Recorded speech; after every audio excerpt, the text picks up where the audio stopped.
La actuación no siempre empieza frente a una cámara. A veces comienza mucho antes, en silencio, en las decisiones que nadie ve. Omar Franco ha construido su camino desde ahí. Personajes intensos, apuestas arriesgadas y una carrera marcada por la coherencia más que por la comodidad. Entre el teatro, el cine y la televisión, su trabajo habla de identidad, de dudas, de oficio, pero pocas veces se habla del hombre que sostiene todo eso. Hoy abrimos ese espacio, sin máscaras, sin personajes, sin respuestas ensayadas. Queridos míos, hoy tendremos una conversación honesta con un actor imprescindible del panorama cubano, Omar Franco.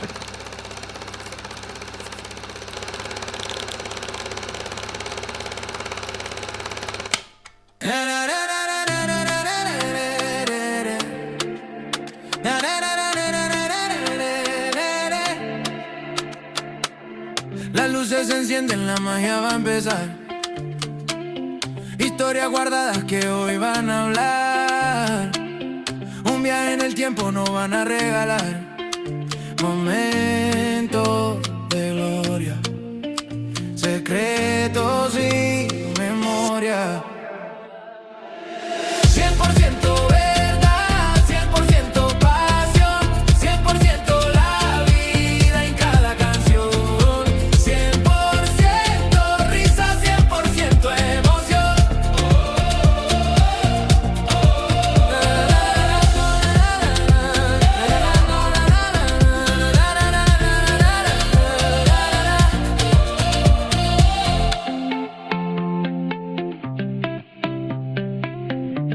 Muy buenas noches a toda la gente buena que está sumándose a esta emisión del día de hoy de 100%, que como ya todo el mundo sabe, porque aquí nos metemos toda la semana hablando de los invitados, ya saben que tenemos a uno de los actores más queridos en Cuba y en la ciudad de Miami. Le voy a preguntar después porque él tiene un truco para que lo quieran allá y lo quieran aquí también de la misma manera y sin reproche. Señores, con nosotros el amigo Omar Franco. Bienvenido, hermano. ¿Cómo estamos? Gracias, Omar. Y me doy el placer de decirles a ustedes que me siento muy bien aquí. Ando entrando en este mundo y me ha sorprendido Omar. Bueno, ustedes se imaginan cómo es como persona, pero el ambiente que lo rodea de estar aquí, de verdad que es placer inmenso, y lo digo como dice mi podcast, así de franco. Muchas gracias. Sí, es que, señores, que Omar está empezando también en este mundo de los podcasts. Vamos a hablar después más adelante con eso porque queremos repasar tu carrera, pero para mí me sorprende mucho cuando los actores se mueven a hacer podcast porque ustedes siempre están detrás de un personaje. Y ser uno mismo, yo creo que para ustedes les cuesta trabajo. A ver, te comento lo siguiente. Uno de los retos grandes que tengo, el otro día lo conversaba con Albertico, era el hecho de que hace más de 20 años entré a un estudio de televisión o en una filmación de cine, y es no mirar cámara. Es decir, en el subconsciente nuestro está nunca mirar para ahí. Aquí es distinto. Aquí esa comunicación con ese público excelente que tiene, reitero mi saludo, entonces a veces me traiciona. Y entonces no quiero mirar la cámara y tienes que estar mirando la cámara para comunicarte. Claro. Y eso, y el otro problema de nosotros los actores, que como siempre estamos interpretando, es tener el temor de interpretar un conductor, y en realidad lo que tienes que ser tú. Son retos nuevos, pero bueno, casi que... Y es un lenguaje diferente, las redes se habla diferente a la televisión, pero además yo creo también que te da la oportunidad de presentarte tú mismo y que la gente te conozca a ti, para lo bueno y para lo malo, porque sí, es de todo. Claro, claro. No, pero ya después que estás aquí es un reto que tienes que asumir las consecuencias. Por supuesto, no improvisar. Además, yo no soy un actor de tanta improvisación. Ya lo sé. No me gusta improvisar mucho, pero sí me gusta esto que estás haciendo tú también, ¿no? Darle un espacio de placer al público que te sigue. Tiene invitados, señores, que ni se pueden imaginar. Si ustedes están sorprendidos con los que tenemos nosotros, cuando ustedes vean los invitados que tiene en el podcast Omar, ni se imaginan, señores. Tiene de todo, porque además Omar es un tipo que tiene muchas relaciones y conoce a mucha gente y tiene conocimientos más allá de la actuación. Entonces, pues tienen músicos, deportistas, abogados, médicos. Es una cosa increíble lo que tienes ahí. Estuve ahí chismeando un poco antes de empezar. Pero Omar, vamos a hablar también de podcast más para adelante, pero quiero comenzar porque hay un sitio en La Habana que yo recuerdo con mucho cariño de mi infancia, y seguramente la mayoría de los niños de mi generación lo recuerdan, que es el Guiñol. Tú trabajaste en el Guiñol. A ver, mira. Te dije que tengo todo. Baúl de los recuerdos. Mira, lo de Guiñol es curioso porque en la esquina de mi casa, bueno, donde vivía, yo soy natural de Santo Suárez, aunque después emigré cuando me casé a Mantilla. Me considero más mantillero porque hice más vida allá. casi frontera con Mayabeque, ¿no? Pero, bueno, pero soy de La Habana en realidad. Un saludo a Santo Suárez y a los mantilleros. Abrazo a toda la gente de Santo Suárez. Claro, claro que sí, por supuesto. Y entonces, había uno, Juan Carlos Cova, que era casi contemporáneo conmigo, un año menos, y el padre trabajaba en el Guiñol Nacional, ahí en el Fox. Y de niño yo recuerdo que íbamos allí, y siempre me llamaba la atención. Claro, tú sabes que cuando un niño no tiene maldad, esa imaginación, esa inocencia, y yo me ponía así a mirar los muñequitos, pues después uno se da cuenta, ¿no? El títere helado, claro, ahí en el retablo, y yo decía, ¿y esto qué cosa es? Eso siempre me gustó. Como él era el sonidista de allí, Los Cobas, muy conocido, ya un día sí descubrí que había detrás, ¿no? Que son personas haciéndolo. Y eso fue una tal vez de las cosas que inconscientemente me motivaron a empezar a amar un poco las tablas. El hecho de estar del lado allá interpretando algo para que esté del lado acá se entretenga y se divierta. Pero eso sí es real. Además, me sacaste uno. Yo no hablaba de eso, yo creo. Porque, bueno, además, ya hay unos años en mí. Claro, yo estoy pasando a la escuela de Irela, que eso es un curso intensivo de... No, es algo muy serio. Cómo pasar los años rejuveneciéndose. Y entonces un curso fuerte, pero bueno, me va bien.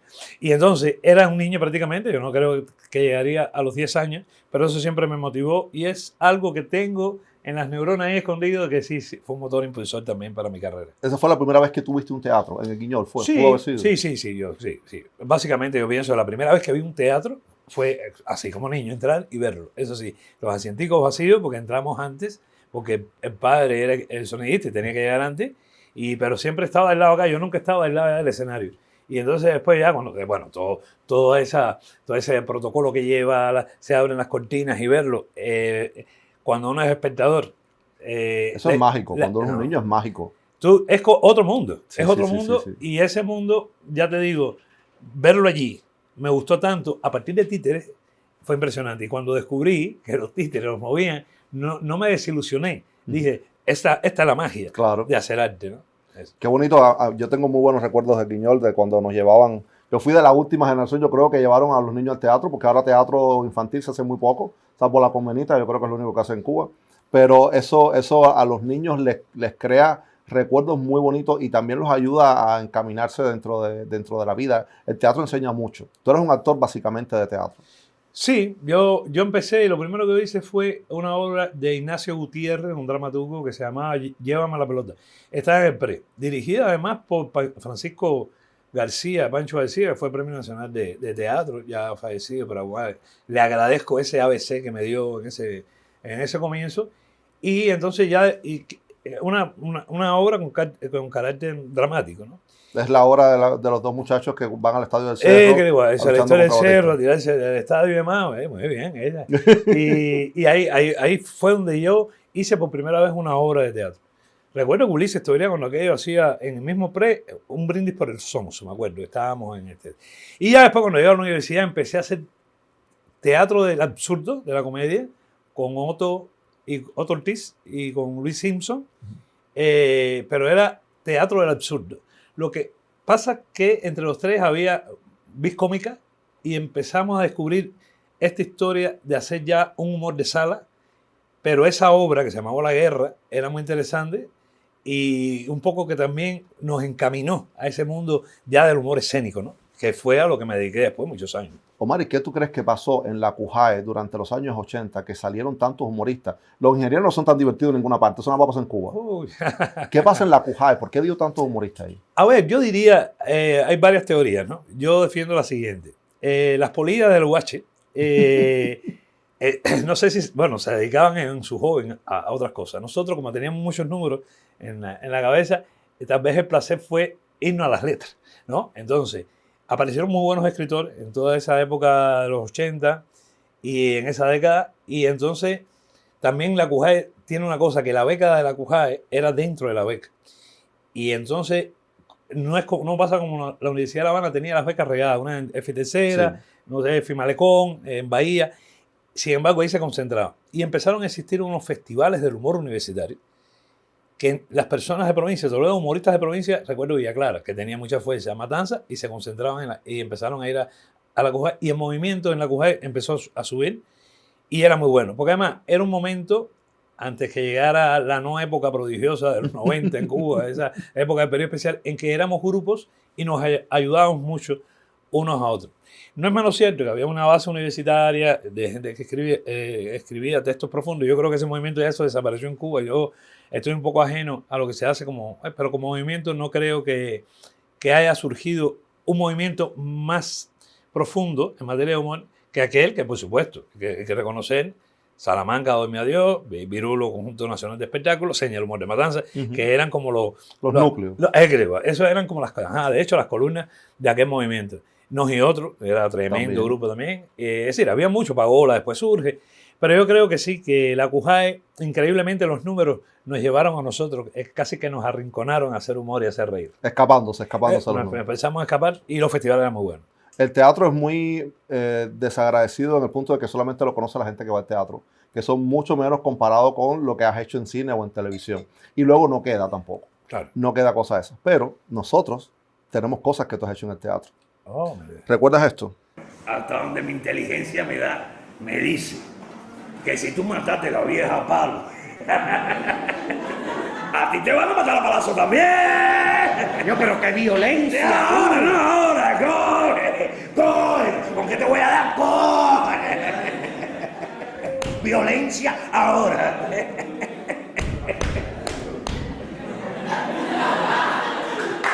Ay, carajo, yo te los presos tienen que dar. Oiga, compadre, Ay, carajo, yo te digo. entonces a usted lo van a violar y después estrangular. Ojalá me dejen de último para ver lo tuyo. Porque no es tan bueno. Espérate un momento que ahora que recuerdo, eso de ojo por ojo. ¿Qué significó trabajar tanto tiempo con Camejo? A ver, me recordaste también, mira qué bien. Mira que en esta casa, es decir, hay que venir a este espacio de corazón. Mira, eso, además, te recuerdo esos días grabando, eso se llamaba Homo Ridens, el hombre que ríe, que fue un espectáculo que estuvimos grabando como 2 días, porque primero lo grabamos con la sala vacía y después con la sala llena.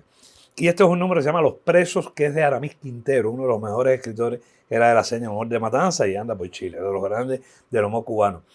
Y que es decir, esto es una versión que hice con Iván, pero hay una que la hice con Alexis Díaz de Villegas, también fallecido, uno de los grandes actores nuestros, que también aparece, y lo pueden buscar, dirigido por Happy. Pero un texto interesantísimo, incluso era, de hecho, la carta de presentación nuestra en el extranjero, digamos en Colombia, eso era, porque es un humor negro muy fino. Muy fino y que yo lo admiré. Camejo, en el año 95 yo dejo de hacer teatro dramático, es decir, yo del 92 al 95 comencé a hacer teatro dramático, salí un poquito del humor. Son pasos a gamar en la vida que uno dice, lo voy a dar. Yo estaba trabajando de ingeniero en Antillana y Samuel Clacton no podía hacer Santa Camila ese año, el grande Samuel. Y yo, y doyme a Dios, me propone hacer teatro y yo a mí siempre, estamos hablando de que cuando ella ahí estaba Luis Alberto García Padre, René de la Cruz Padre, estaba Ida Oates, los 3 premios nacionales de teatro, pero entonces era la generación que venía saliendo. Te hablo de Roberto Perdomo, Laurita de Daús, que era una niña, acababa de hacer creo Madagascar, si no me equivoco, Ugelo Hemingway, no sé ahora cuál de las dos, pero estaba Rebeca Rodríguez, una tría de Guantánamo, Lilian Cubrí, Carlos Acosta, bueno, un piquete buenísimo.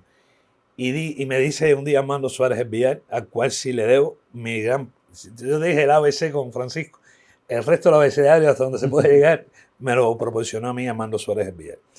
Y me dice, bueno, si quieres dejar la ingeniería por ahí, dejé el dinero, cuando aquello, a ver, para que se rían un poco, yo ganaba 235 pesos en Antillana, 235 pesos cubanos, es decir, porque ahí pagaban peligrosidad por el lío de... ¿Estamos hablando en qué año? Año 92.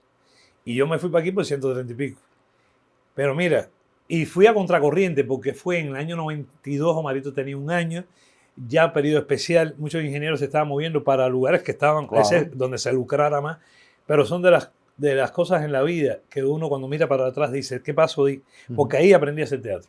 En ese momento. Además, con actores tan humildes, porque una de las cosas que yo le agradezco era la sencillez que tenía Luis Alberto, René, para decirte, más ve acá, siéntate ahí, mira, te voy a explicar.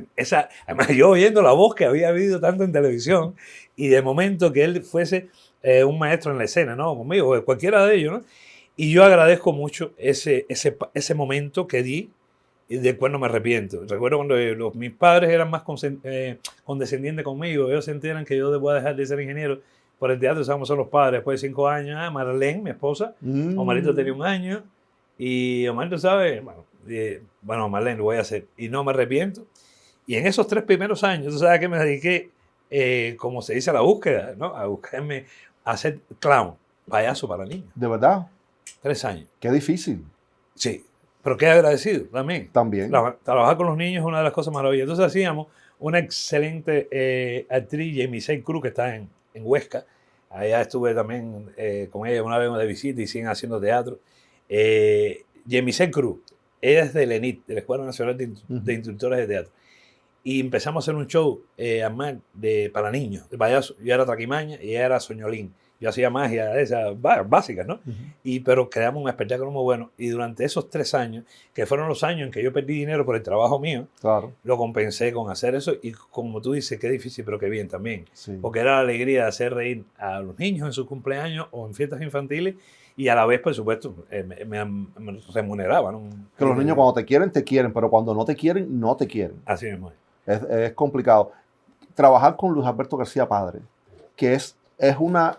para mí ese señor es un ícono de la actuación. Cuando tú puedes mirar su trabajo hacia atrás y tú empezando en el teatro, que además el teatro, este señor es un fanático, lo sabe todo el mundo, del béisbol. Oh, sí. Y el teatro y el béisbol son igualitos. Cuando se abre el telón o cuando tú bateas, se acabó. Ahí ya tienes que ir para adelante con lo que sea que salga. ¿Cómo fue estar parado en el mismo escenario de tú a tú? Porque además estamos de iguales. Con una obra que además es un clásico, que es Santa Camila. Santa Camila, con ese señor. Pregunta, es una pregunta que nos dice bella, bonita. Mira, te voy a decir, en el año 92, cuando salimos a hacer la obra Santa Camila, yo venía del humor.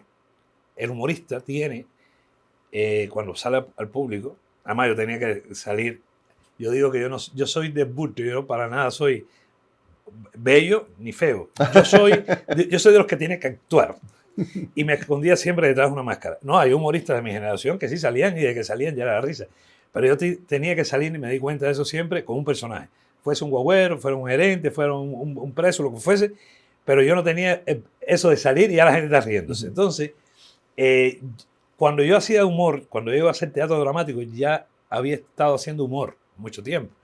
Y en el subconsciente mío siempre estaba cada, no sé, 1 minuto, 1 minuto y medio, risa. El código aquí cambia completo. Sí. Porque en el drama, mientras más silencio, mejor todavía. E íbamos a empezar, me acuerdo, la obra y empieza la obra. Luis Alberto fallece en el 93 a principio. Y esa obra fue en noviembre del 92. Y recuerdo que cuando él sale primero, y a mí me tocaba salir detrás de él, el público, conocedor ya de que Luis Alberto andaba tal vez en sus últimas presentaciones, se levanta a aplaudir. La escena se congela, pero más me congelé yo de verdad atrás del escenario donde dije, ahora tengo que salir por primera vez en mi vida al lado de estos monstruos que están ahí en escena. Pero respiré, había ensayado mucho, me concentré. Eso que tú hablabas del béisbol es una cosa curiosa que voy a tocar en el podcast y es real. En el béisbol salimos, el público, la concentración del pelotero y del artista es la misma y tienes que entregarte. Bueno, se congelaron la escena, el público dejó de aplaudir. Y ya me dio el pie para entrar. Cuando yo entré, por supuesto, ¿no? Porque yo salía, Boca Chula salía de la cárcel, le habían dado la libertad y venía con la alegría. Pero yo estaba con la alegría, de alegría, pero una tensión por dentro. Pero enseguida, Luis Alberto, qué bien, Boca Chula, llegaste. Y ahí empezamos a hacer la obra tal cual. Y yo te digo de corazón que estar al lado de él, estar al lado de Hilda Abate, después me tocó con René también. Las enseñanzas, incluso los tiempos, a veces estamos apurados por salir de escena. Y eso tú lo ves en el aficionado. René decía, porque había una muchachita que estaba ensayando ahí, haciendo de cuca, y estaba rápido. Y me dice, ¿tú ves cuál es el apuro? Si el público vino a verte, a disfrutarte. Esas cositas que de a poco te va enseñando estas personas que saben y que tú la vas guardando, por supuesto, e indiscutiblemente, por una parte ellos y por otra parte la puntualidad. Yo soy muy puntual para las cosas, a mí me encanta. Dice mi esposa que yo soy inglés o alemán, pero en periodo especial. Yo tenía en una bicicleta que venía de Mantilla, Vedado. Nosotros ensayamos en P23 donde estaba Cristi Domínguez, el ballet de la televisión cubana. En un momento, después en el Brecht. Pero yo llegaba y Luis Alberto, René, todos estaban ahí. Eso para mí era... Yo decía, no puede ser que yo llegue tarde cuando esa persona, en las condiciones que fuese, estaban allí después de tener una carrera amplia, ¿me entiendes? Y llegar y trabajar. Yo, trabajar con ellos, ¿verdad, Mar? Es para mí todavía un recuerdo muy lindo y yo creo que cada actuación que hago es un poco en respeto a lo que ellos me enseñaron. Qué bonito. ¿Todavía tienes el sueño de hacer Andoba? Dios te oiga, Dios te oiga. Ojalá yo pudiera. Tú sabes que entre las obras de teatro siempre se me quedó esa en el tintero. Y hubiese querido, de verdad, hacer. Estamos a tiempo.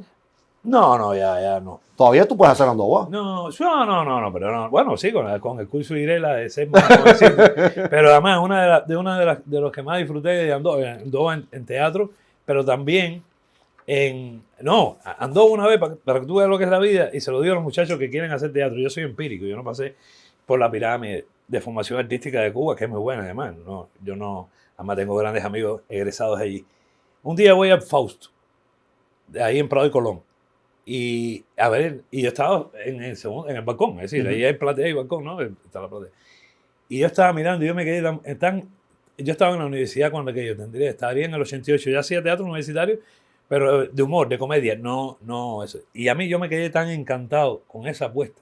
Y después hubo una apuesta de Andoba en televisión, que creo que dirigió Balmaceda, no me acuerdo, que la hacía, que estaba Felito La Era, cada rato que lo veo, me encantó, Álvaro estaba ahí, estaba Mijail, y a mí me encantó. Y siempre, porque a mí me gusta mucho el teatro cubano, a Juan Armando lo que hice más fue el teatro cubano. Una vez me invitó a hacer La Mandrágora Maquiavelo, una jornada de la cultura italiana en Cuba. Y yo hice Ligurio, además, un buen personaje, porque es el que enreda toda la trama. Y, con orquesta en vivo. ¿En serio? No, orquesta de pequeño formato. Pero entrar en el tiempo. Eso es una de las cosas que yo decía, ¿qué estoy haciendo yo? Y había que cantar. El cantar no es fuerte mío. He tenido que cantar y no me ha ido mal, pero no es fuerte mío. Y entonces, eso era de un rigor, porque además no era teatro cubano. Y a mí lo que me gusta es el teatro cubano y más el clásico. Entonces, si tú quieres dirigir a Andoba, busca el elenco y yo lo hago. Señores, directores de teatro, aquí nos reímos muchísimo, nos divertimos muchísimo con todas las comedias que se ponen aquí en la ciudad de Miami, pero necesitamos un poco de teatro clásico cubano porque allá en la isla cada vez van quedando menos actores de este calibre para hacer esos personajes. Y aquí en Miami no lo hacemos. Entonces, directores, por favor, si el problema es de dinero, cuando el problema es de dinero no hay problema. Si el problema es de dinero no hay problema. No me lo pidan a mí, pero podemos hablar después. Omar, yo recuerdo la primera vez que yo te vi a ti fue... ¿Tú te acuerdas a finales de los 90, habrá pasado, que había toda esta epidemia de distribuir las cosas que hacían en teatro o en centro nocturno a través de los DVD, de los casetes? Lo primero que yo vi tuyo fue esto. Buenas noches. Diario de un cubano en Pensilvania. Yo me reí tanto. Homenaje con eso, Álvarez Guedes. Y de mucha gente, porque ese chiste y ese monólogo lo ha hecho tanta gente, pero yo me reí tanto, pero tanto, yo no lo había oído nunca por nadie. Yo te conocía ahí así. Y yo estoy seguro que muchos cubanos también te empezaron a ver a través de los discos de lo que se hacía en teatro, que además era mucho más rico que lo que salía en televisión, lo que ustedes podían hacer en televisión. ¿Has ido a Pensilvania ya? No, pero he estado, mi familia en Chicago, ya muchos años viviendo. Ahí sí he estado muchas veces y me encanta Chicago. Dice mi primo que me gusta porque voy de turista. Claro, no. Entonces, pero me encanta Chicago y hace mucho frío. Pero, ¿sabes que este fue un espectáculo donde se le hizo un homenaje ahí a Álvarez Guedes? Y fíjate, si yo estaba tan enamorado del teatro y soy tan, como se dice, ortodoxo del teatro, que yo eso lo tengo de memoria. Elogiar ahí era más acting, incluso. Es que si se fijan, ahí se ve, lo que estás jodiendo es un libro. Ahí tú no estás leyendo nada. No, ya lo estoy pasando. Incluso después llegó un momento en que lo quise hacer más teatro. Entonces hacía, sin libro en la mano, como si estuviera pasando las hojas. Porque me gustaba mucho el teatro, pero verdad que es lo que tú dices. Eso es un homenaje a cualquier cubano que esté en el frío y que valga la pena estar en esa soledad. Y poner eso yo creo que es genial como para desestresarse un poquito. Y es un humor muy... Tú has hecho un humor muy internacional siempre. Y es cuando se habla de humor inteligente en Cuba siempre sale el nombre tuyo. Sale el nombre de todos ustedes que pasaron por la Cujá y sale Doyme a Dios también. Sale Iván Camejo. Y que han logrado que el humor de ustedes se puede entender en cualquier otra parte del mundo. Cuando llegas a Miami, que supuestamente es el mundo, has tenido que volver a regresar al humor cubano, al cubaneo de la isla, o has podido desarrollar más el humor internacional? Omar aquí pichea Grandes Ligas.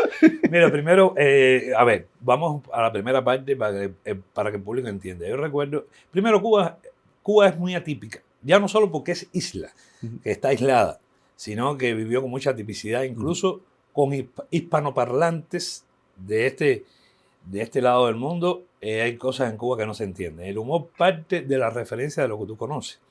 Entonces, ¿qué pasa? Durante muchos años en Cuba ha habido un humor que ha ido mucho a la sátira social, de una realidad que se vive en Cuba que nada más en Cuba. Es decir, cuando empieza el reto nuestro de Humoris Causa a ir a Colombia, yo recuerdo la suerte primero de tener a Camejo, un filólogo, además un tipo que conoce, ahí sí hay una fraseología extensa como para abordar nuestro idioma en un escenario, y Joel, que era muy bueno, y Bobby, que era el presentador. Y nosotros estudiamos primero antes de ir allí, porque por supuesto, ni 2 deditos de aceite, claro, ni un pan, eso no se entiende. Eso al contrario, ese tipo de chiste tú lo haces a cualquier extranjero y si se lo explica, puede que sea trágico. Es decir, la reacción es más a la tragedia que a la comedia. Y eso nos hizo a nosotros estudiar, prepararnos y beber en esa fuente del humor universal que es tan importante. Ese reto de estar haciendo humor allí en Colombia nos hizo ver otra perspectiva y ver que había otra forma de hacer humor que no era exactamente tanto como la del cubano del día a día.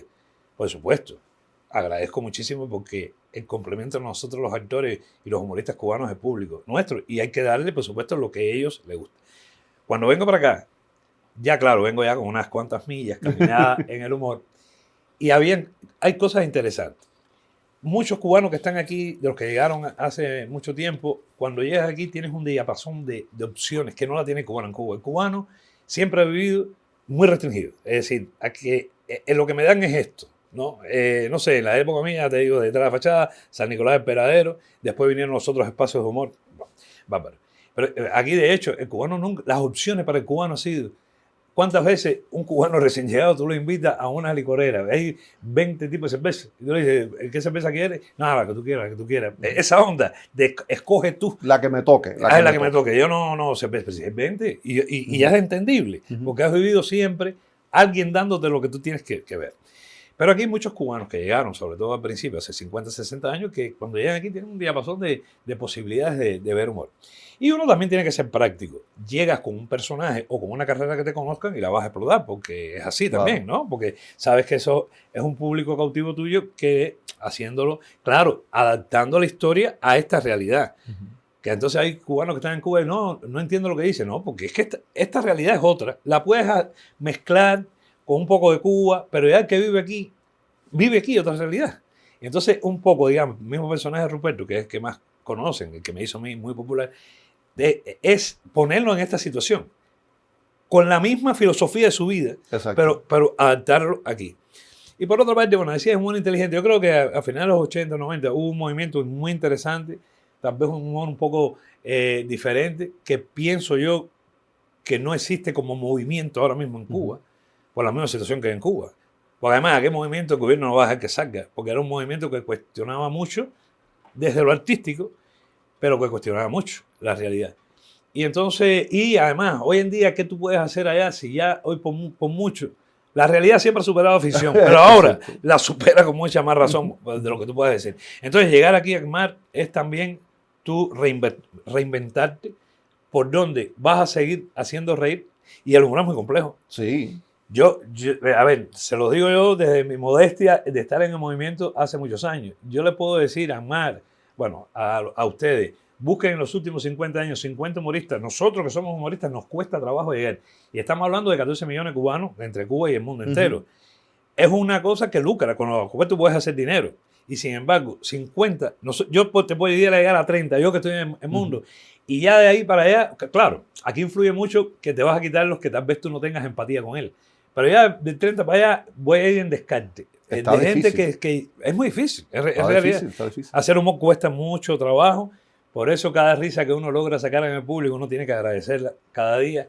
Gracias a ustedes por estar en Today con este grande Omar. Muchas gracias, Omar. Muchas gracias por eso. Trabajar en grupo, ¿cómo se manejan los egos en el grupo?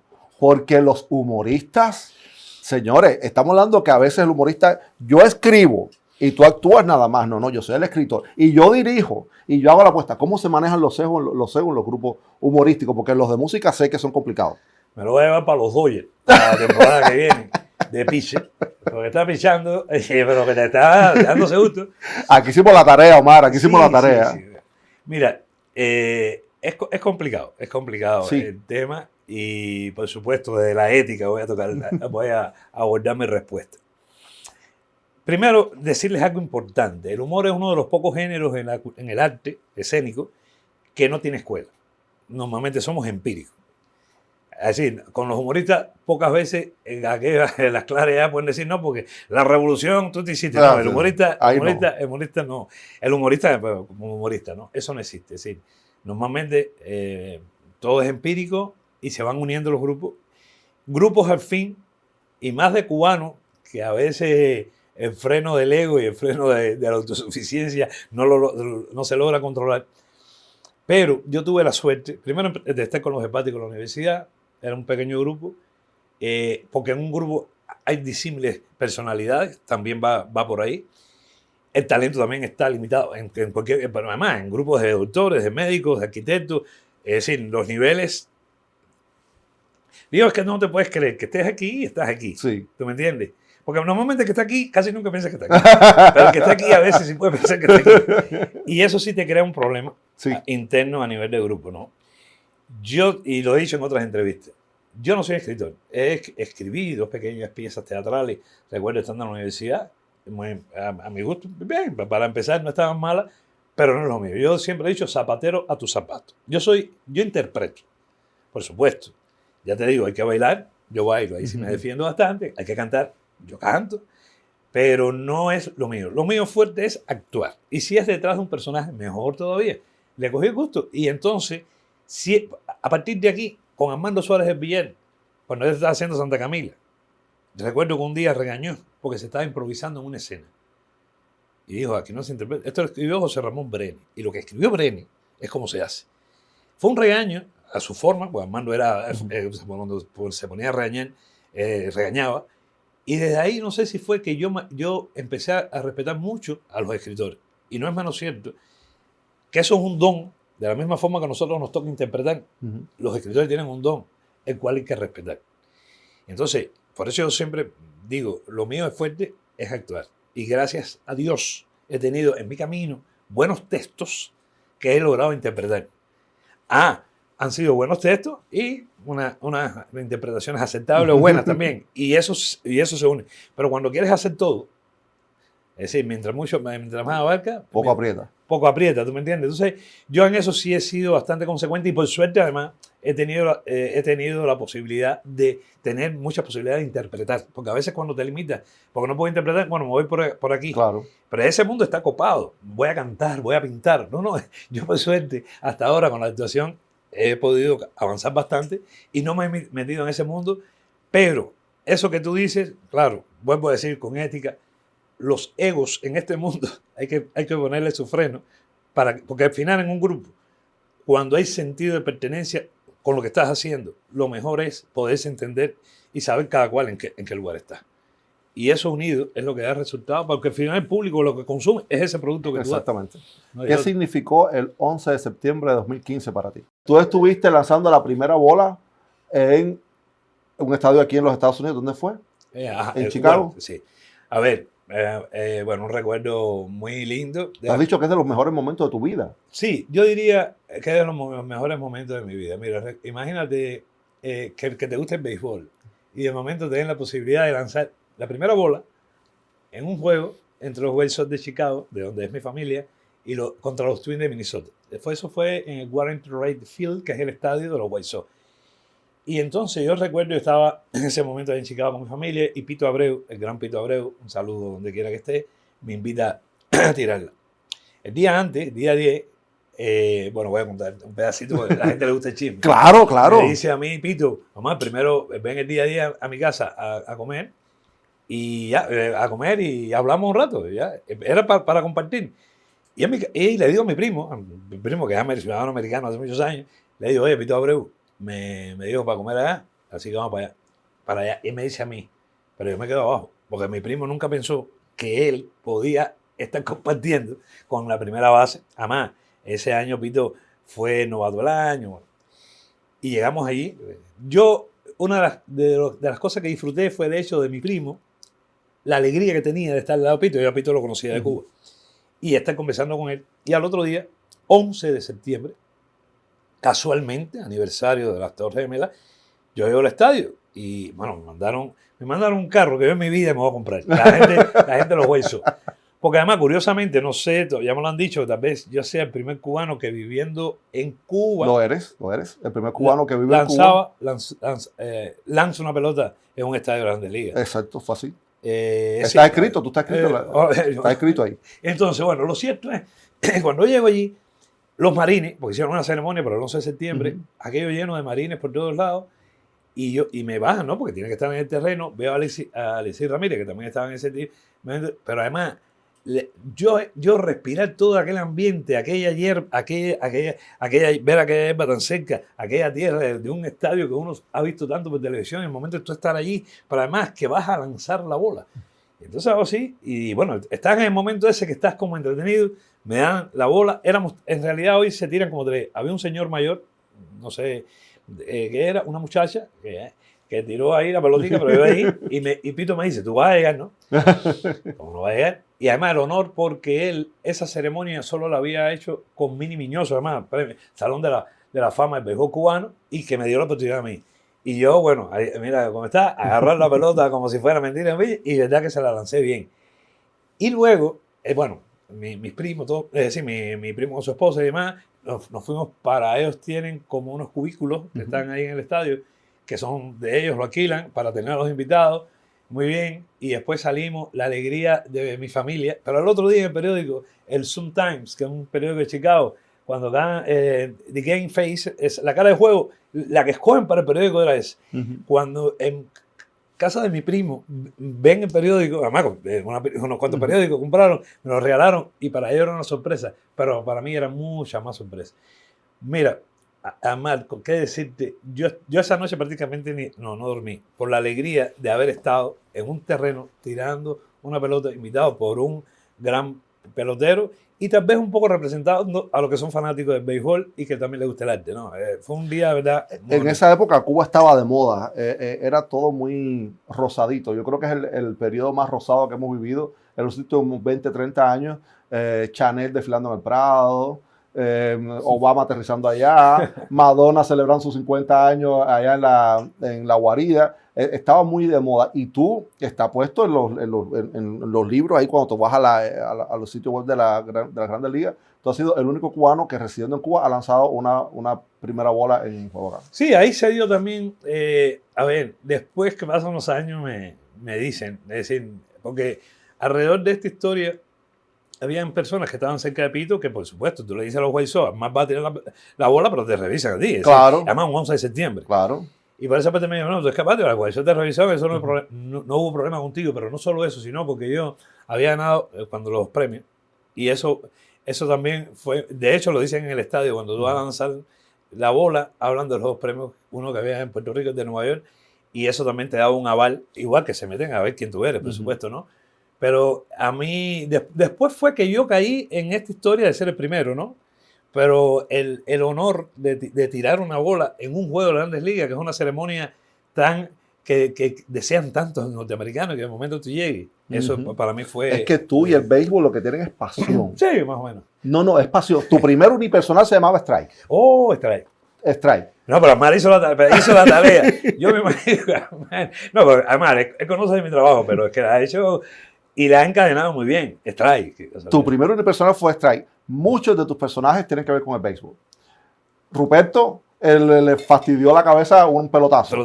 Pero el personaje de Penumbra, mira eso, sí. El personaje en Penumbra también era un aficionado con Tomás Cao. Con Tomás Cao. ¿Qué estabas haciendo ahí en ese personaje? Tú has tenido mucho contacto con el béisbol. ¿Ha sido casualidad o te ha llegado, tú le has dado un pedacito de ahí de ponerle el béisbol? Yo no sé si ha sido yo. Sí, mira, Strike le puse mi primer unipersonal justo en el año que yo debuté en Vivir de Cuento, en el 2014.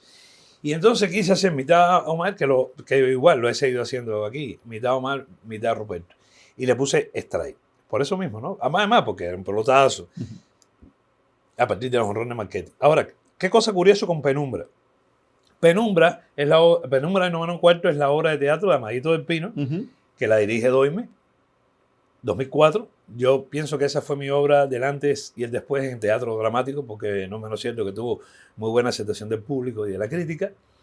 Ese año me dan un caricato precisamente Por esa obra. por esa obra. Pero al año siguiente, es 2004, ¿no? Después esa obra se hace una adaptación para cine. Y yo fui uno de los sobrevivientes del staff. Del teatro al cine. Sí, sabes que, bueno, igual, el director de cine también tiene, digamos, Néstor, que hacía el pelotero en la obra, no podía por los años, porque, va a decir, no porque Claro. Néstor sea ese es mi hermano, pero Néstor no daba la juventud que quería el director. Y por eso entra Tomás Cao. En el caso de Gilita Bello, que lo hacía en el teatro, se decide poner Merce Salomón, una de las grandes actrices que tuvo Carlos Díaz en el público, y el otro en el teatro era Renecito de la Cruz con Gonzalvo, se doblaban en Renato, que era el otro personaje, y se decide también poner Omar Ali. Una obra minimalista en cine, de un pequeñito formato, éramos 4 actores, con una cantidad de historias para contar, que una lástima el tiempo, pero él me va a invitar a otro podcast. Todas las veces del mundo. No, pero aquí tiempo Mira, tenemos. Cuéntame. Eso fue uno de los días que yo tuve que cantar, que después que yo terminé de cantar, que es el final de la película, Sí.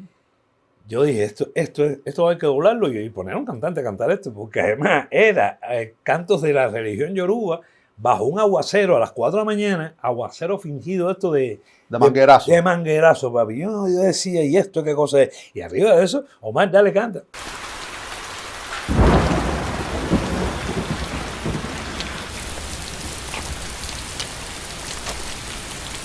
Madre mía de la caridad, ayúdanos, ampáranos.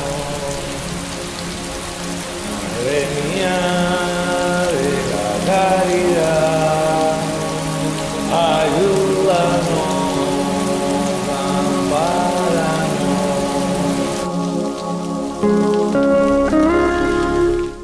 Ya que el plano final de la película es muy bonito, contra el agua, ¿sabes? Pero yo decía, no es que lo esté haciendo ahora, sino que voy a tenerlo que repetir al menos en off a cantar. No por el aguacero, yo que no quería repetir de cantar. Pero no, leí, que es uno de los grandes de allá también de música, me dijo, no, Omar, como a la semana de mí, y me dijo que no, eso sale. Pero Penumbra fue una obra muy... Yo quiero decirle a la gente, porque, y lo vuelvo a reiterar, me divierto muchísimo con las comedias, pero todas esas obras se están perdiendo. Penumbra en el noveno cuarto eso aquí en Miami fuera un hit. Pues sí, efectivamente. Fuera un hit, sin duda, sin duda. Para las personas que no lo han visto, Penumbra en el noveno cuarto, busquen como Penumbra solamente. En YouTube probablemente pueden encontrar la película completa y se van a dar cuenta del personaje que interpreta este señor, del personaje de Cao, que todo comienza, usted empieza viviendo la película y piensa que la cosa va a ir por un lado. Omar Ali, uno de los mejores trabajos de Omar Ali que ha hecho.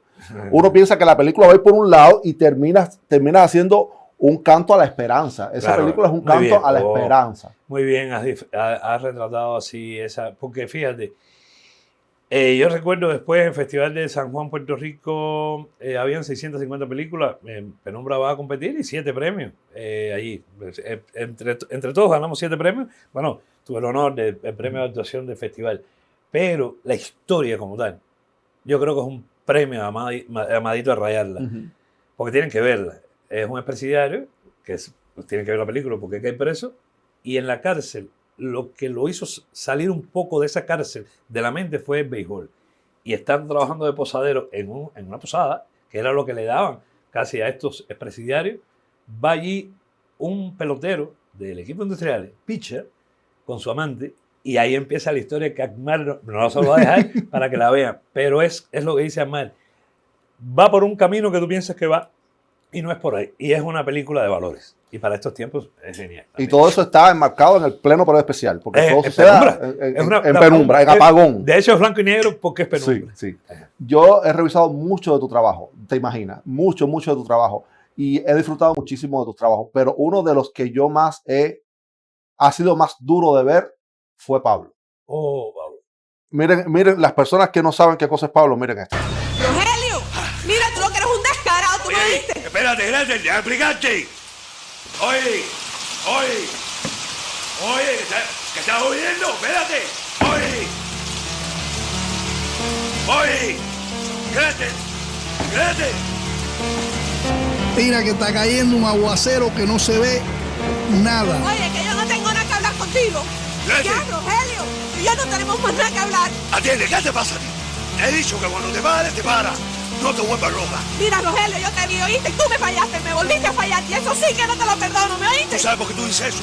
Por todo lo que te ha dicho la vieja mierda hace años. Oye, mira, con mi madre no te metas, ¿oíste? Con esa sí que no. ¡Cállate, que te pares! Nos vamos a ver después. Fíjate lo que te voy a decir. El niño, Rogelio, Deja el niño. Rogelio. Eso que tuviste ahí es una pura Rogelio, fiesta. Tú eres la fíjate. mujer de mi vida. Rogelio, y el que ven que mira es. el niño. Deja el niño, coño. Rogelio, El que mira ven el que niño, es. coño. Coño, para que Mira muera. el niño, ¡Coño!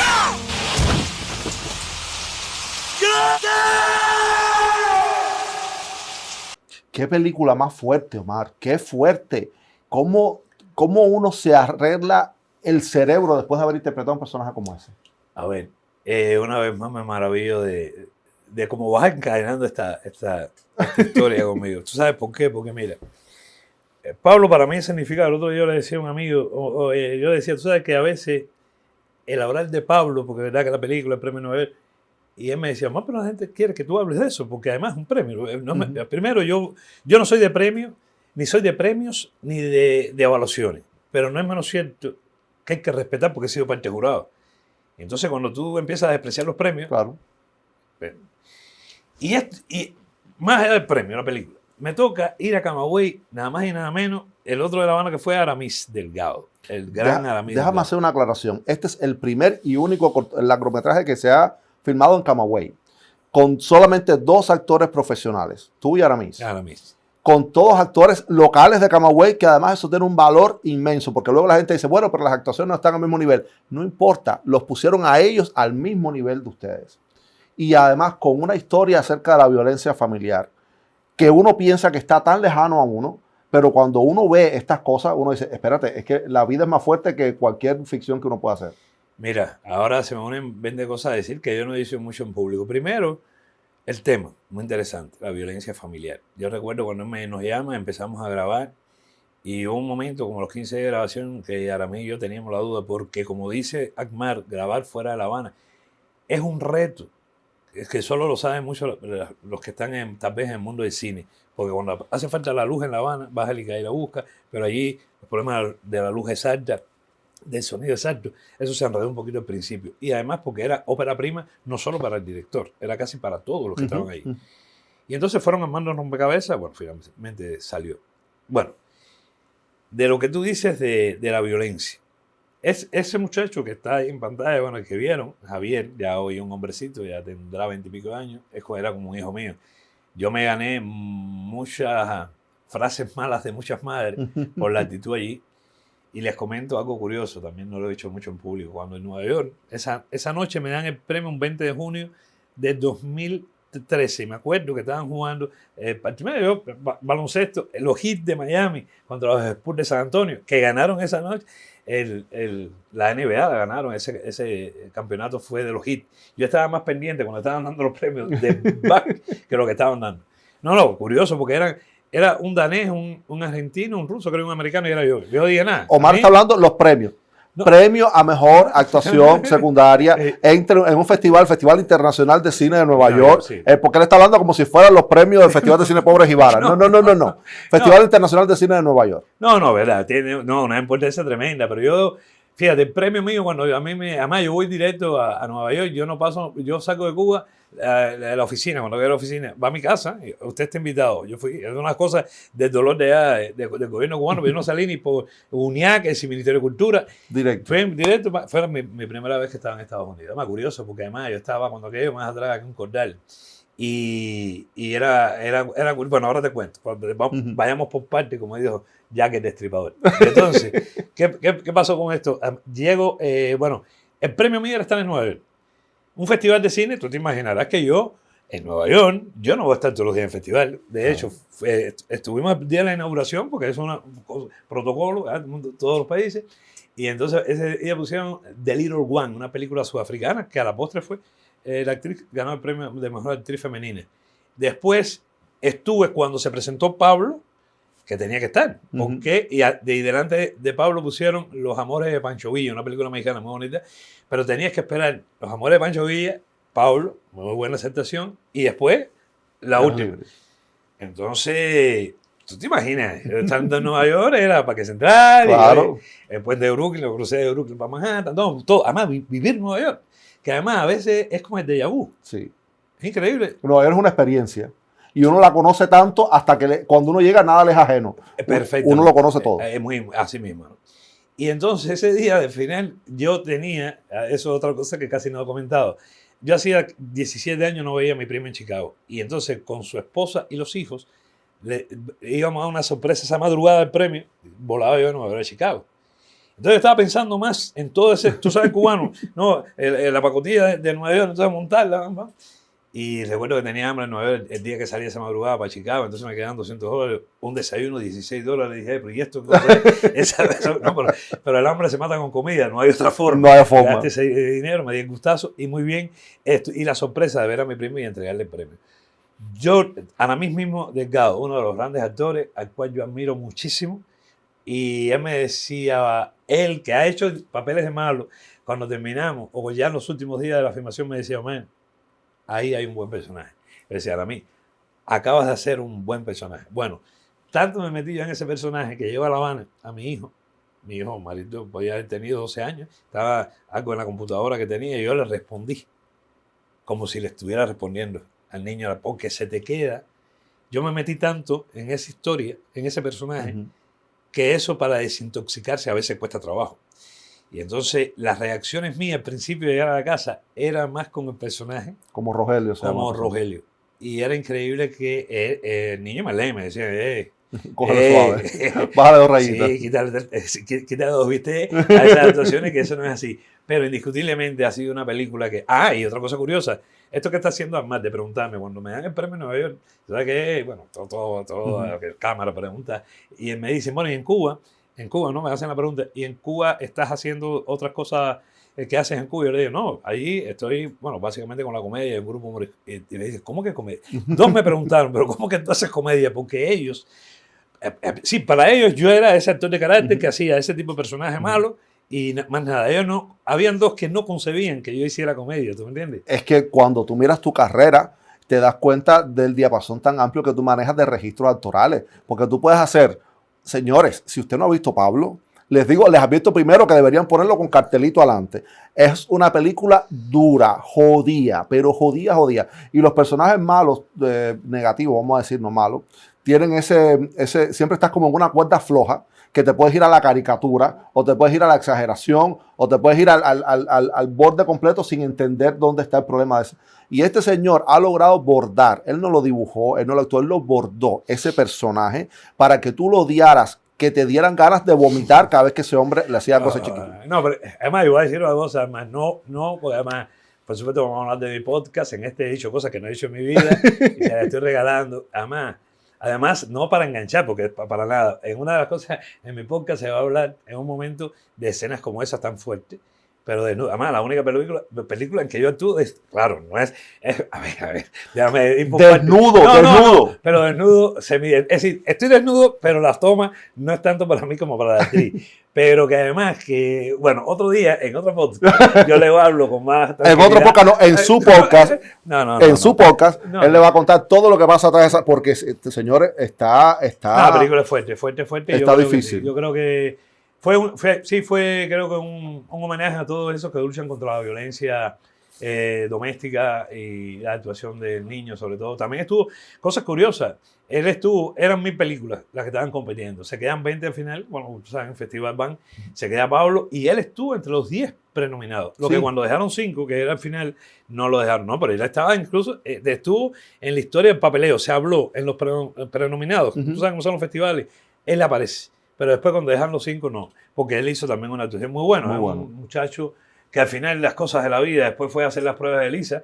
Y las cosas, después me cuentan que había fatalismo geográfico porque las plazas, tú sabes cómo es, hizo una prueba muy buena y al final no pudo quedarse, un chamaquito que era figura en la andaría. Eso es un grupo de teatro infantil que estaba en una escena final ahí de llanto, pero tienen que verla, que yo, él nunca en teatro había había llorado. Entonces los instructores de él, que eran los directores de teatro de él, me decían, bueno, él nunca estaba. Yo me lo llevé el día anterior para la casa para estudiar la escena. Y Javier, nada más, como si me chama, mira, todo así. El día de eso se hizo un llamado a Mar de las 10 de la noche hasta las 6 de la mañana con tal de que esa escena saliera. ¿Y quién te dice a ti que cuando grabamos el primer plano para que él ya se partiera de llorar y demás, ya lo habíamos cuadrado? Hay un problema técnico, un boom, algo, y se corta. Cuando volvimos a grabar a 11:30, se hizo la escena que dura un poco. Y él logró. Volvió a caer. Lo hizo. Y cuando hubo un momento en que lo verán en la película, que yo lo agarro, yo tenía la uña, porque el personaje mío entonces tenía la uña esta del dedo chiquito, y cuando yo lo había coreografiado con él, lo agarro así, y que me pongo, él ya estaba llorando, pero yo con el dedito, sin querer, Lo arañaste. como un arañazo. Entonces yo decía, fíjate las cosas, estaré llorando porque yo arañé. No, él siguió. Eso. Y él incluso, después que se acaba la escena, yo sigo lo que el director no quiso. Yo sigo, porque está el cuadro de mi padre atrás, de dónde viene esta historia mía. Pero bueno, eso se cortó. Y cuando se termina, corte, yo le digo, ¿qué te dice ahí? No sé. Y él llorando. Y yo dije, a las 12 de la noche, el llamado que era hasta las 6 de la mañana, lo logró ese muchacho. Esas escenas que son un poco difíciles y no se sabía si él tenía recursos para llegar. Y yo fue una de las mejores escenas. Aramis, por supuesto, asesorando ahí, porque es decir, Claro. ¿sabe? Es una enciclopedia de actores y de actuaciones. Y a mí me alegró tanto que esa escena saliera, porque sabía que en la película iba a ser, bueno, es cuando al final, bueno, es que no puedo contar la película, pero es un momento muy difícil de él en que él se revela contra mí. Y al final, bueno. Les digo que está muy fuerte. Omar, tenemos que hablar de Ruperto. Vamos, Roberto.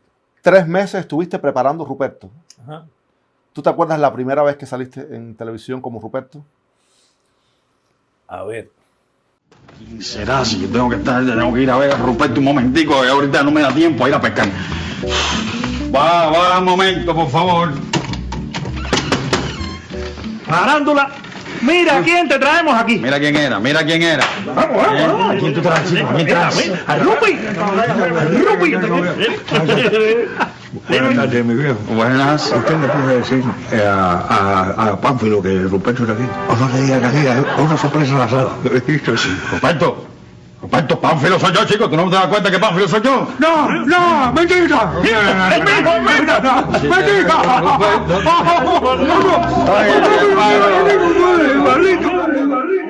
Como la gente extraña eso. Qué Esa sorpresa. fue la primera vez que se vio a Ruperto en la televisión cubana. Pero es que fue un personaje que enganchó desde el principio.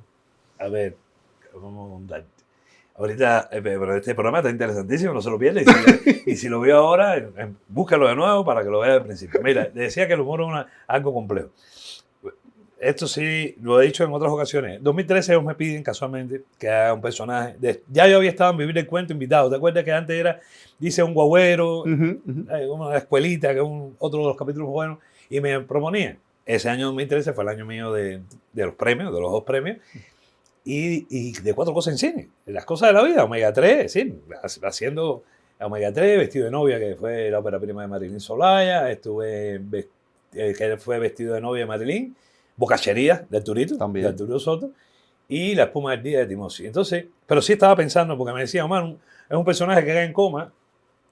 Hasta que en el 2014, así mismo, 3 meses antes, dije, a ver, vamos a poner más, y apareció el personaje.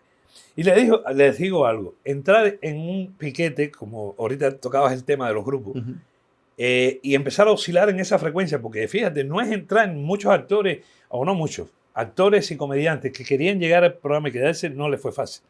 Primero, una ventaja que tenía Ruperto era que era un personaje que por su, como apareció, creaba mucho conflicto el escritor, porque es un tipo que estuvo en coma y despierta. Y entonces es como el niño que está preguntando cosas y que en este tipo de sátira social no se convierte en tribuna. Eso era bueno. Cosas que preguntaba Ruperto en boca de otros. Claro. Oye, ve acá. Porque yo cuando caí en coma, el dólar está... ¿Qué pasó con el dólar? Volvió para atrás. Ese es un tipo que se le justifica, que Claro. diga eso como otras cosas, ¿no? Y entonces eso era muy bueno para los escritores. este tipo de personajes que aparecen y generan conflictos es muy bueno para cualquier trama. Eso por un lado. Segundo, otra cosa que tenía Ruperto es que a partir de Ruperto se sabe algo que al cubano le encanta, que es la pareja cubana. Porque hay una mulata en el barrio, aparece Ruperto con un tigre, mentira, eso es un gatico, pero es un tigre, y entonces un poco que el cubano disfruta, porque además otra cosa curiosa que está en Vivir del Cuento es que casi nadie tiene familia. No hay familia. Algo que es atípico en la vida cubana. Y sin embargo este viene, y después su Isidor, para ponerle la guinda del pastel completa al final de eso. Y entonces yo creo, primero también, claro, lo bueno fue que engranamos enseguida y el personaje como que no desentonó. Porque a veces hubo personajes que llegaban que parecían en un principio, pero estaban que afuera. Y entonces los mismos escritores no veían cómo, porque fíjate, esas son las grandezas de los escritores. En 30 minutos contar una historia donde esté uno o dos conflictos. Jaime se especializó en 2 conflictos a la vez, desarrollarlo, donde casi todos los personajes que al público le gusta estén. Eso no es tan fácil. ¿no? Y después, bueno, un poco representarlo, y digo de corazón, gracias sobre todo al gran público que acogió a Ruperto prácticamente desde que salió. Porque además yo hacía mucho humor, pero humor de sala, de teatro, no me conocía mucho, y gracias al personaje de Ruperto, bueno, popular sí. ¿Cuándo te diste cuenta que iba a ser un personaje muy popular? Yo creo que eso fue en abril del 2014, y ya para esas vacaciones, en agosto, porque yo le dije al director, mira, una de las cosas que dije fue, yo voy a hacer, pero un programa en mes, o a lo sumo 2, porque si hay cine o aparece, digamos, policíaco detrás de la huella, yo voy a hacerlo. Y ellos entendieron perfectamente, no tengo problema con eso. Y entonces yo hacía 1 o 2, pero me di cuenta que ya a mayo, junio, ya el personaje, la gente hablaba mucho de personajes. De hecho, la idea de hacer el primer unipersonal en septiembre viene porque ya había ya el personaje gustaba, le gustaba mucho a la gente. De ahí viene el compromiso. También entonces ahí me llama y me dice, hace falta que el personaje aparezca más. Y ya después el personaje empieza a aparecer con más frecuencia, casi 2 o 3 veces, hasta que después se queda como bueno, cada vez que se podía, ¿no? Pero darme cuenta, yo creo que después de 3 o 4 meses, vi que el personaje había encajado. Porque además te das cuenta que otros personajes tal vez entraron y no se quedaron, y hay un tiempo en este tipo de humor de situación en televisión en que tú sabes que los personajes van, ya se va. Claro. Van, se mantiene, va creciendo. Y también hay cosas, estudios de eso que dicen por la calle, que se sabe cómo va el personaje, ¿no? Y yo digo que navegué con buena suerte también con la ayuda, por supuesto, de todo el piquete del programa. Te lo han preguntado hasta la saciedad en cuánta entrevista te hacen. La gente de Vivir del Cuento se va a reunir, ¿por qué no se han reunido? ¿Y por qué no hacen algo? ¿Y por qué no sé qué más? Yo no te voy a poner el compromiso de preguntarte de por qué ni si lo han hecho. ¿Te gustaría? A ver, esa pregunta tú sabes que es objetivo en curso, porque en todas las baterías sale eso. Tú haces 10 baterías y ese está en todas las baterías. Para mí esa es la que más vale en la prueba. ¿Pero te gustaría a ti volver a recuperar a Ruperto dentro de ese contexto? Sí, es decir, el gustar es gustar. Es decir, yo como actor agradezco mucho, por supuesto, el personaje, y entonces un poco que sería contraproducente decir que no me gustaría, porque fue un programa, de hecho, que siempre lo he dicho, agradecido Vivir de Cuento, que fue el que me hizo a mí popular. Es decir, yo no me considero una gente famosa. Yo me considero una persona popular a partir del personaje de Vivir de Cuento, y por supuesto que uno agradecería regalar eso a un público que te sigue. ¿Cómo? Eso sí ya es más difícil. Bueno. Yo les puedo decir a todos los que puedan tener idea de que se puedan reunir, es que están todos aquí. Están todos aquí. Ellos son capaces de llenar el harina de la ciudad de Miami con ese reencuentro. Ellos están más esperados que se reencuentren de nuevo los villidos, qué sé yo. Nada. Yo se los puedo garantizar a empresarios, patrocinadores, artistas, escritores, todos los que tengan que ver con eso. Les puedo anunciar que esta gente llenan 3 veces Huasco Center aquí, facilito. Se quedaron programas de Vivir del Cuento, capítulos de Vivir del Cuento grabados que nunca salieron al aire. Cerca de 11 programas. ¿Verdad? Sí, cerca de 11. ¿Sabes algo de eso? ¿Te acuerdas de algo de eso? No, yo antes de salir, recuerdo, eso fue toda una odisea, porque entonces yo Yo cuando llegué aquí, yo que me las nave, yo dije, me voy. Mi hijo estaba aquí, se lo dije a Marlene, e incluso antes de salir, el día antes, le dije a mamá, no, una semana antes, el 11 de julio, el 12 de julio lo decidí, y estaba incluso, dejé una película con Fernando Pérez, no había hecho cine con Fernando, estamos hablando de Isabel Santos, Jacqueline Arenal, estaba Laurita, y yo ensayé hasta el último día, sabiendo ya que iba a venir para acá. Claro. Y antes de irme, ya una vez que estoy aquí, que doy la comunicación, y les cuento, yo le digo, no, yo voy a dar declaraciones después que pongan los programas que yo he grabado y no han salido, porque no iba a castigar al público. Porque si yo llegando aquí empezaba a hablar, esos 3 programas, de nuevo lo iban a quitar. Y aguanté. Entonces, la casualidad que yo llegué un 19 de julio, que es lunes. El otro lunes, la casualidad de la vida, 19 más 7 es 26. Y de julio, no había programa. Habían 2 que estaban guardados y 3 en los que estaba yo. Yo tuve que esperar, porque entonces tuve que esperar prácticamente un mes para que Ian Padrón, el primero que entrevista y demás, pero hasta ese momento habían 2 programas que yo sí recuerdo que no habían puesto, pero creo que después lo pusieron. Uno un cocodrilo, uno se demoró mucho, fue con Iván Camejo, uno un Moscovi, pero no sé si después que yo vine se grabó alguno que se quedó sin salir. ¿Cuántos son? No sé. Ahí estoy perdido. Si hubieses podido escribir el final de Ruperto en Vivir del Cuento, la despedida de Ruperto, ¿cómo tú crees que hubieras hecho? ¿Cómo te hubiese gustado despedirte? Escribirlo. Pero bueno, ¿Cómo te hubiese gustado despedirte de Vivir del Cuento, el personaje? Cerrarlo. Cerrar, bueno, en Cuba. En Cuba. En Cuba.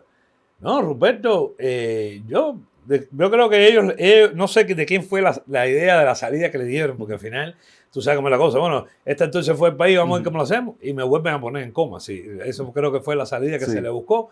Que sí, yo lo veo como una salida de hoy, pero lo que no sé por qué no se dijo que Ruperto había emigrado, ¿no?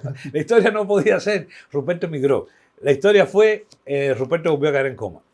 Y yo lo vería por ahí, de la misma forma que Ruperto apareció después de 28 años un pelotazo, yo le hubiese dado otro pelotazo también. Y ya, oye, ahora Ruperto, ahora sí, 28 años más, ya eso va con 100 y pico años. No, Irela lo puede ayudar y todo, cachita, pero no es para tanto. Irela fue un personaje importantísimo también porque en un programa donde todos eran hombres, se probó con varias mujeres. Edith Mazola estuvo un tiempo, después que se fue Olivia. Se va a Olivia. No había un personaje femenino. Más se sabe los nombres. No está hablando de los personajes, está hablando de los nombres, tal cual. Después que salió ella, intentaron varias mujeres y luego entró Cachita como parte de eso que me cuentas de tener un personaje con familia, porque de verdad es difícil. Después de todo ese tiempo, después de toda esta carrera, has sido un actor muy bendecido con el cine. Luego siempre todo el mundo me dice, cuando hablamos de la carrera, me dice, es que yo he tenido mucha suerte, es que yo le caía bien al productor, es que el director me quería mucho. Nadie entiende que es el talento que tiene y que es una garantía segura de los trabajos. Después de todo eso, tú has decidido comenzar un podcast en la ciudad de Miami, en la ciudad donde no cabe un podcast más, porque aquí hay más podcast que gasolinera. Claro. Y has presentado tu podcast de esta manera. Miren esto, señores, miren esto. Los estoy invitando a mi podcast Así de Franco con Omar. Un piquete pequeño pero con sueños muy grandes. En este podcast hablaremos básicamente de actuación. Como he tenido la oportunidad de moverme entre la tragedia y la comedia, les traeré... ¿De qué vas a hablar en el podcast? ¿Cómo es? A ver, de hecho ya empecé, pero todavía no ha empezado a salir. Sí, yo sé. Le comento. Pero va a salir ya. Muy contento con el comienzo. Comienzos que primero... El entrar aquí, cuando entré, esto me transportó al espacio mío, porque aquí sé de cuánto han hecho en este espacio tan lindo, ¿no? Porque esto lleva trabajo, para bien además. Además, se ve que ellos aman este lugar. Decirle lo siguiente, el podcast mío va sobre todo, básicamente, de la actuación. Es decir, básicamente, va a haber un tema que va a ser como pretexto, ya empezamos a grabar y es muy simpático, por temas que se van a tocar en el podcast. Y el reto es que al final cada invitado hará 30, 45 segundos de actuación, sea actor o no, o actriz o no. Y es interesante, además, el cubano siempre le gusta... vamos a tener actuaciones y todo ahí. No, pero así, sentado así, entonces, o si no, hacer un ejercicio de teatro. Nosotros los actores tenemos ejercicios que sentados aquí se pueden hacer. Pero un poco por ahí va la historia. Ya por suerte tenemos patrocinadores. Un piquete, son buenos, ya tenemos unos cuantos cubanos que llegaron aquí sin capital, pero con muchos sueños, han realizado los sueños. les gusta lo que yo hago, y a mí me guarda también lo que ellos venden o ofrecen, y entonces han estado en esta historia, un piquetico pequeño, pero con sueños grandes de verdad, y las cosas van marchando. Y voy a retomar algo que dijo y vamos a seguir con esto. Yo me considero, a ver, ya después de 30 años, con 17 premios de actuación a nivel nacional, de actuación, 2 premios internacionales, no puedo decir que soy tan mal actor. No lo siento. Modestia aparte, he tenido mis resultados, pero en este mundo, y tú lo sabes porque eres muy conocedor del mundo del arte, en este mundo del arte que es muy ingrato, a veces yo he conocido actores, actrices con mucho talento y la vida va pasando y no ha aparecido con suerte esa obra, sea en cine, en teatro, en televisión, que lo lance a seguir teniendo una continuidad, porque en esto es carrera de existencia. Y a veces son las cosas de la vida. Ahora esta obra, El Condominio, fue todo una casualidad. Me dicen, Omar, Carlos Cruz está enfermo, 3 días antes de ensayar, de estrenar, llevaban 2 meses ensayando, puedes hacerlo. Un guión de 100 páginas, 110 textos tenía el personaje, y en 3 días tuve que hacerlo. Claro, era un riesgo que yo estaba corriendo, que lo corrí, porque si salía mal, hubiese sido un fiasco. Y yo le dije a Marlene, Marito, tengo que hacer esto. Por ellos, por todos, por Albertico, por Susana, por Juliet, por Rachel, por Robertico, por todos, por Yusnel, y me la voy a jugar. Pero me puse, man, ahí estoy. Yo tenía miedo a acostarme, que se me olvidara el texto. Yo decía, capaz que me despierte y tenga que resetear de nuevo el disco duro y volverme a aprender. Y verdad que fueron 41 presentaciones. Sold out todo el tiempo y de muy buena aceptación. No es menos cierto que apareció esa obra, que fue una suerte que te apareciera, pero también tenías que unirlo a un poco que, bueno, no hay de otra forma, el talento, ¿no? Porque el talento y el oficio, porque también eso lleva cómo tú estudias para aprenderte lo que no, porque además no son 110 textos, 220, porque tengo que saber atrás de quién hablo. Tienes que saber hasta los pies y a quién tú le dejas pie. Perfectamente. ¿Qué pasó? Lo que yo llegué al día del estreno, los movimientos escénicos, que lo tenían, ya a mí me tocaban por acá atrás, porque entonces no es aquí, Omar, es para allá. Pero el texto bien, no hubo problema con el texto. Creo que me adelanté en 2 igual. Esta gente que son de muchas, claro. Pero 2. Pero el movimiento escénico sí, como en 4 o 5 ocasiones, para allá, para el sofá. Entonces, sí, pero al final uno lo disfruta, y un poco que yo ahí sí apoyo a Omar, es decir, unir talento con suerte en este mundo es un acertijo, te lo digo de corazón. Lo que sí, en el arte no se construye. El talento en el arte es talento. Es decir, no hay forma de construir, de que tú construyas. Construir un artista, no sé, eso cuesta trabajo. Tú puedes aprender, digamos, en el humor. En el humor tú, porque cursas 90 millas, no vas a ser más humorista. No. Usted tiene usted puede desarrollar, porque aquí se te crean ciertas condiciones que son mejores para tú desarrollarte. Ni vas a estar pensando en el agua, si hay agua, que si hay carro de transporte, con qué agua, eso no existe. Eso tú lo tienes asegurado. Claro. Ahora aparte, estudiar un poquito y adaptarte a la sociedad. Que hay algunos que no se pueden adaptar. Es como todo, ¿no? No estamos ajenos al resto de los cubanos que vienen para acá. Yo quiero agradecer también a toda la gente, todos los directores que están haciendo teatro ahora mismo y que están confiando en los actores cubanos. Porque a veces no son directores siempre cubanos que conocen la trayectoria de ustedes, a veces son directores de otros países y que están haciendo teatro. Y a veces no entendemos mucho. Miami forma parte de un país. Miami no es un país. Miami forma parte del país de Estados Unidos. No es la capital de Estados Unidos, ni mucho menos. Miami es una ciudad en donde pues también estamos en un país que se habla en inglés, y hacer teatro en español a los sponsors les cuesta, a los lugares les cuesta entender que si se puede vender, si no se puede vender. Esto es un negocio aquí como todo. Y ahí, hablando de lo que estabas hablando ahora mismo, acerca de la importancia de los patrocinadores, que a veces la gente habla muy feo y mal de los patrocinadores. Antes le decían, pues, los reyes eran los que patrocinaban el arte. El arte por sí tiene que tener patrocinadores, no hay de otra manera de hacerlo. Y los patrocinadores que permiten que obras de teatro como El Condominio y como todas las que se presentan aquí lleguen, están regalándole no solamente felicidad, alegría, bienestar, pero le están regalando cultura a la gente. Porque uno va a reírse al teatro, pero el solamente hecho de entrar a un teatro, que las ventanas se abran, la cortina se abra, las luces se enciendan, le está regalando cultura a la gente. Eso sigue siendo una magia. Es una magia el teatro. Yo soy de los que defiendo la teoría de muchos actores que decimos que el teatro sigue siendo, yo por agradecimiento, porque en el teatro es donde tú te formas. El teatro es de 0 a 100, no es corta, vamos, y seguimos. Ahí es cuando tú empieces a gastar tu tiempo, ya ese combustible hasta el final. No hay no hay parar.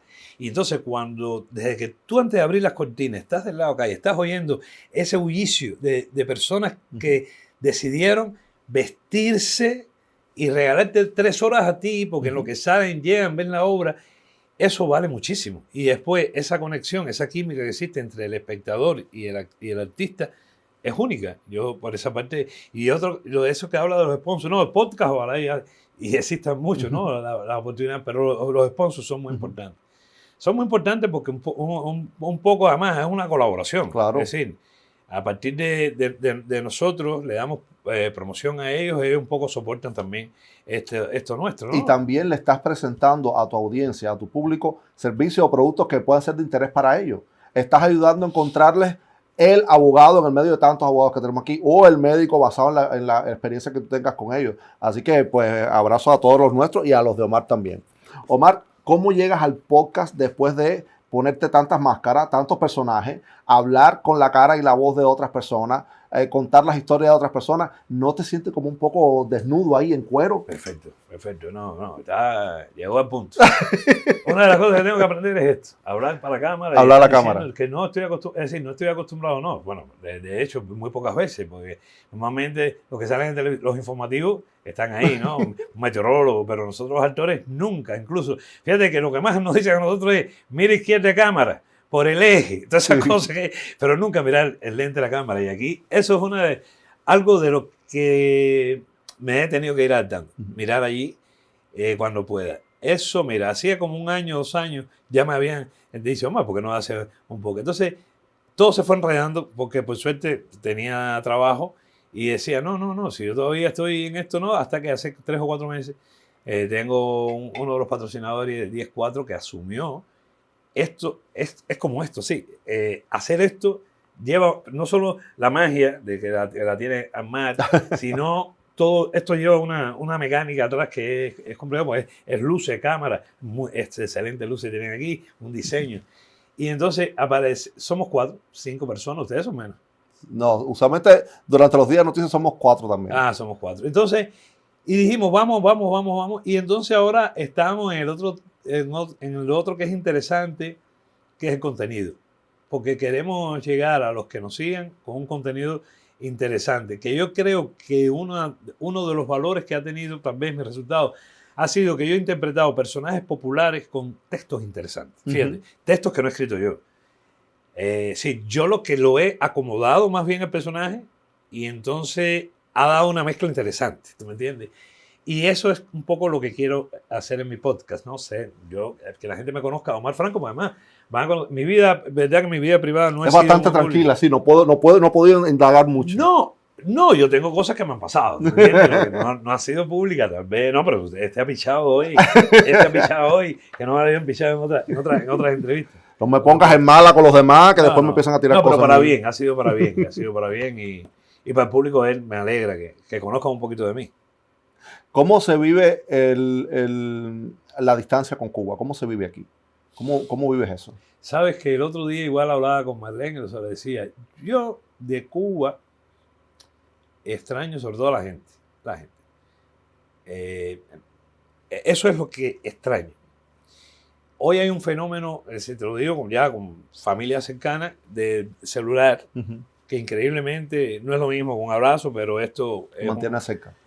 La época de mi tío cuando vino en los 80, eso era un teléfono, llama, porque además no había teléfono fijo, busca un pasillo, ¿tú sabes cómo es en Cuba? Te llama a las 3, te entró, no se fue, bueno, toda esa historia. Una carta que ya 3 meses. Y entonces, lo que extraño es la gente, porque el resto de las cosas, viví 56 años, no sé, viendo tal vez los framboyanes de Santa Catalina, no sé, pasar por ir a la provincia y ver un cañaveral, eso lo tengo en la cabeza, ¿no? Pero eso no lo extraño así del todo. Es decir, yo extraño tal vez a la gente, ¿me entiendes? Y después que me fui a mar, cada vez que miro para atrás, ha ido más para atrás Cuba. Entonces, es decir, me da nostalgia, pero a la misma vez tristeza saber que gente que yo le diera la mano y pudiera conversar en una esquina, estén en una situación más tan vulnerable y tan difícil ahora, además con enfermedades y demás.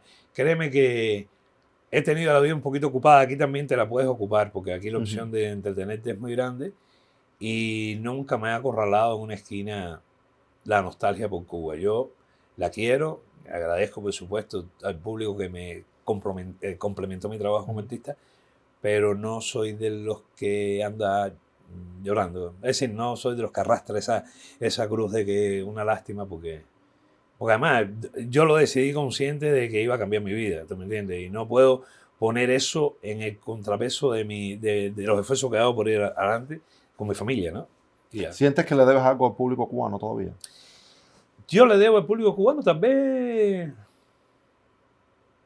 darle, que los años que me queden, darle un poquito más de mi arte, ¿no? Para que lo disfruten, que crean que yo tengo, desgraciadamente, perdí a mi madre hace muchos años, y no quiero ponerme sentimental, porque yo perdí a mi madre en 2004, que fue cuando yo empezaba fuerte a hacer teatro. Y cada vez que salgo, pienso en él.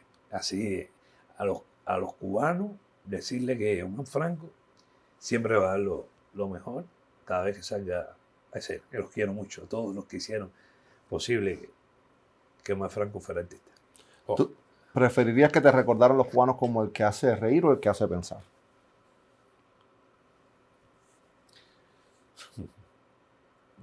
Yo la alegría vale mucho. Tal vez el que piense con alegría, ¿no? Y con optimismo.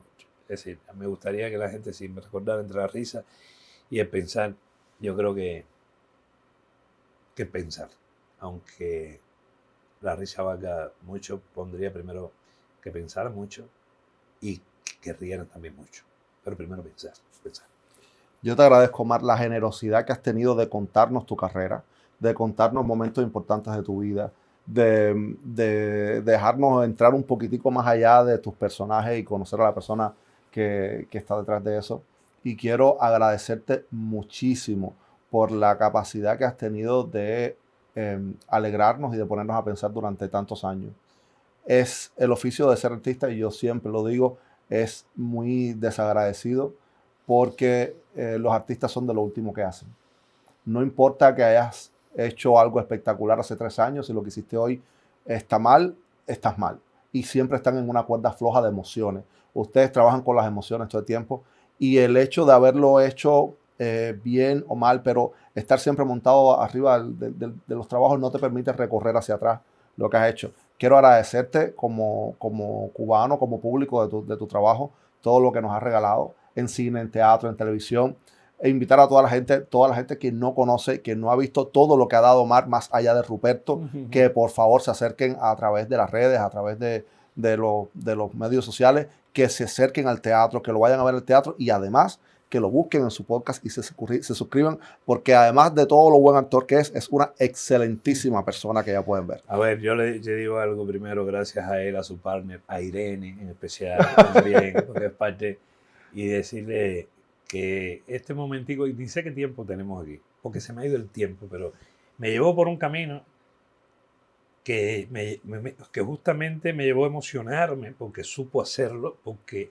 si mi podcast se llama así de franco con Omar, yo le puedo decir con franqueza que Omar me ha hecho una de las mejores entrevistas que yo he tenido. Ay, muchas gracias.